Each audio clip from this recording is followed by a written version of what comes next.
নববর্ষ নিয়ে স্বস্তিকার আবেগঘন পোস্ট।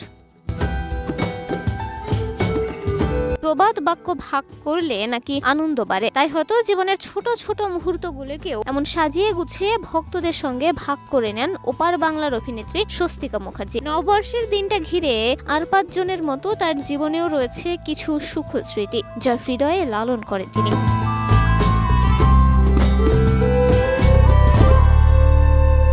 নববর্ষের সকালে সোশ্যাল মিডিয়ায় একটি সুন্দর পোস্ট শেয়ার করেছেন অভিনেত্রী, যেখানে তার সঙ্গে রয়েছে তার পরিবারের কাছের মানুষেরা। নতুন শাড়ির গন্ধে সেই ছোটবেলার দিনগুলো এক ঝলকে মনে ভেসে এলো। মা বাবার দুজনের কেউই আর পৃথিবীতে নেই আজ, তবু বিশেষ দিনগুলোয় বারবার মনে পড়ে তাদের কথা। স্বস্তিকার কথায় ছোটবেলায় মা দেশপ্রিয় পার্কের দোকানে থেকে এমব্রয়ডারি করা টেপ ফ্রক, ইমিটেশনের দুল, চুড়ি, চুলের ক্লিপ এইসব কিনে দিত। মধ্যবিত্ত পরিবারের এই ছোট ছোট সুখেই সুখী মানুষ আমরা।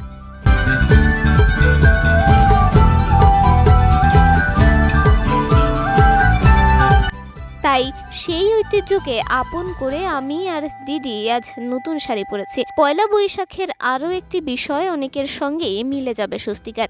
তার বাবা এই দিনটিকে বলতেন একলা বৈশাখ। অভিনেত্রীর ভাষায় বাবা একলা বৈশাখ বললেও আপনাদের সঙ্গে নিয়ে বৈশাখ তো আর একলা নয়। আমি, দিদি, শিব, সাবিত্রী এবং সবাইকে জানাই নতুন বছরের শুভেচ্ছা। শুভ হোক, আলো হোক।